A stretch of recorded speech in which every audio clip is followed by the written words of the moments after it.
El último lugar del mapa, de Roberto Bolaño.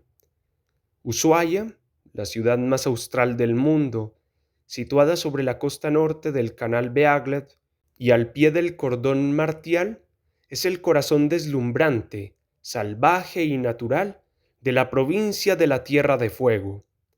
Durante mucho tiempo, primero en el imaginario sudamericano y luego en el de algunos europeos y norteamericanos, en parte debido a los libros de ciertos viajeros meticulosos, sobre todo ingleses, sobre todo Chatwin, la Patagonia fue algo semejante a lo que ha sido y sigue siendo el vasto y movedizo territorio de la frontera mexicana norteamericana. En vez de desierto, pampa. En lugar de pueblos dormidos al sol, caseríos batidos por el viento y por las lluvias australes. En vez de una masa de gente extraña que entona canciones extrañas, unos pocos habitantes y un silencio casi ininterrumpido. En cualquier caso, tanto la frontera mexicana como las provincias que conforman el territorio de la Patagonia constituían, junto con la selva, el último lugar, el lugar sagrado del individuo, el sitio a donde se va únicamente a morir o a dejar que el tiempo pase, que viene a ser casi lo mismo. La selva, tal vez por la profusión de mosquitos y por las enfermedades inherentes, ha pasado de moda. Los viajeros, incluso los viajeros terminales, quieren morir, pero quieren morir en paz, es decir, quieren morir mecidos y arrullados por una estética determinada que excluye, de más está decirlo, el dengue, las fiebres, las molestas picadas y las aún más molestas diarreas.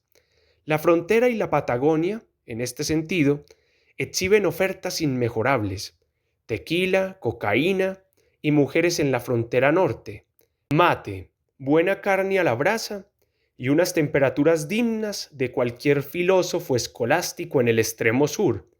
Uno va a la Patagonia, pero también uno huye a la Patagonia. La literatura sobre este tipo de huidas no solo es anglosajona. El protagonista de Sobre héroes y tumbas, de Ernesto Sábato, al final de la novela, cuando todos los sueños han caído y parece abocado a la destrucción, decide subirse a un camión y emprender el viaje al sur. Otros escritores han seguido la indicación de Sábato. De hecho, el viaje a la Patagonia ya hace tiempo que trascendió los márgenes de la literatura. Hay cuadros en donde los pintores, con más buena voluntad que oficio, ofrecen sus visiones del llano, de los glaciares, de la tierra desocupada. Hay piezas musicales en donde la palabra Patagonia rima con Caledonia. Incluso hay una película, de cuyo director no recuerdo el nombre, pero interpretada por Daniel Day-Lewis, que cuenta la historia de un dentista, no sé si inglés o canadiense, que viaja por la Patagonia en moto en una cruzada personal contra las caries.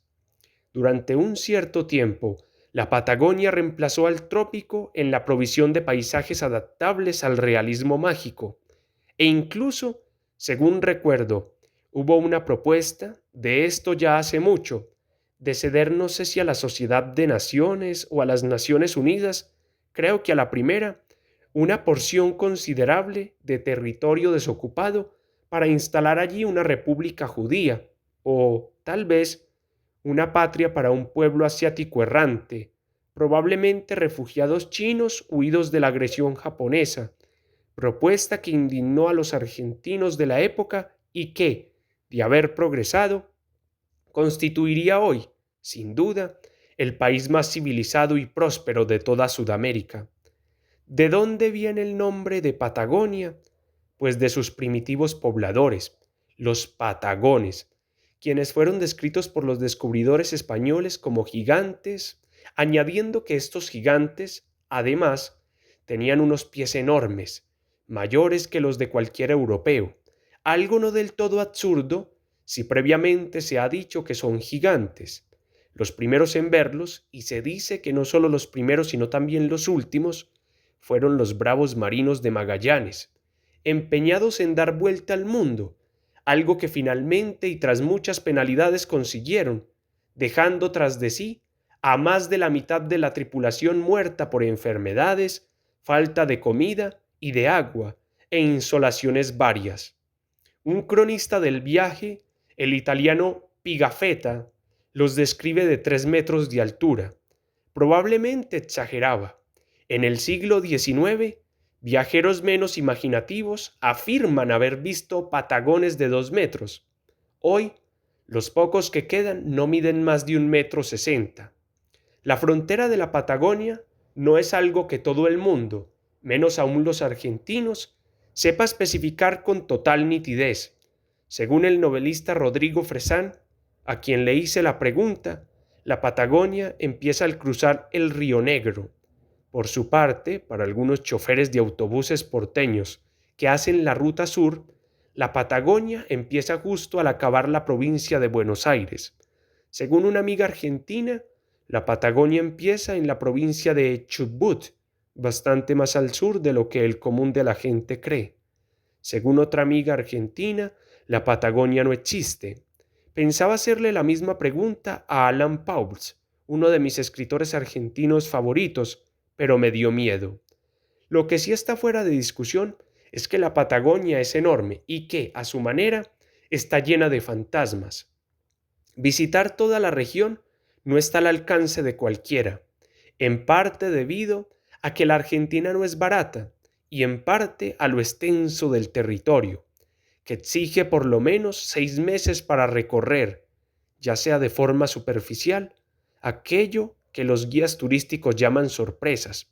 Por ejemplo, Neuquén. La provincia de Neuquén es no solo la única provincia patagónica sin salida al mar, pero fronteriza con Chile, lo que la convierte en una especie de Bolivia en el imaginario geoestratégico de los militares chilenos, tan prusianos ellos. Neuquén es como Jurassic Park, la patria perdida de los dinosaurios de Sudamérica. Allí uno se topa con tiranosaurios y pterodáctilos en cada esquina. Los estancieros de Neuquén ya no hablan de cabezas de ganado, sino de velociraptors.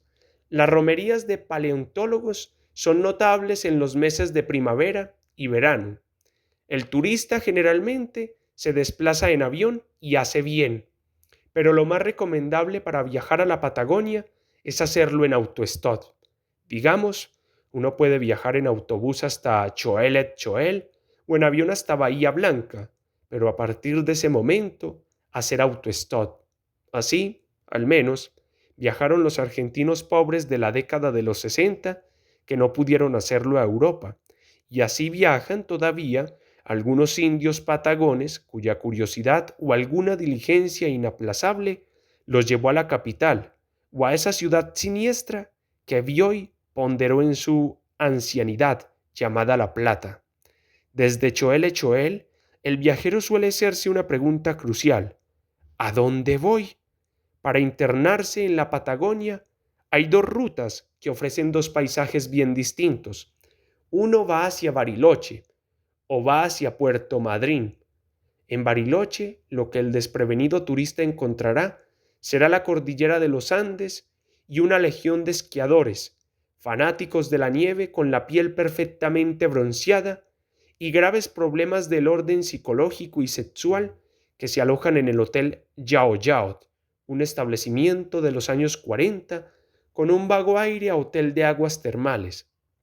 En Puerto Madryn, por contra, verá el océano Atlántico, que en esas latitudes tiene un color, aunque esto depende de la fecha, claro, decididamente horroroso, como el animal o pellejo de animal descompuesto, como de curtiduría abandonada, aunque el mar, como siempre, huele bien. Y desde allí uno puede visitar la península Valdés, que cierra por el norte el Golfo Nuevo, o, aún peor, salir de Puerto Madryn y dirigirse a Trelew y a Razón, que están muy cerca y en donde se puede escuchar de madrugada si uno se encarama a cierta roca en el campo llamada la Roca de Yanquetruz, los gritos que trae el viento de ambas ciudades y que vagamente hablan de jóvenes reclutas, de jóvenes prisioneros, de mareos y de piaras de cerdos. Después de escuchar esto, lo mejor es largarse en el primer autobús de Trelew y también de Rapson. Aquí al infatigable viajero, sin embargo, se le presenta otra disyuntiva: o coger la ruta hacia el oeste, hacia la cordillera, hacia Trevelin y Esquel, o visitar Leleket el Maitén, los pueblos cordilleranos de la provincia de Chubut, pasando por el Parque Nacional de los Alerces o por el Parque Nacional del Lago Puelo, e incluso, si el viajero es más curioso de lo usual, cruzando el paso Chocamo y asomándose, sin saber muy bien por qué ni para qué, a Chile, o bien seguir la ruta hacia el sur, en dirección a Comodoro Rivadavia y hacia los bosques petrificados.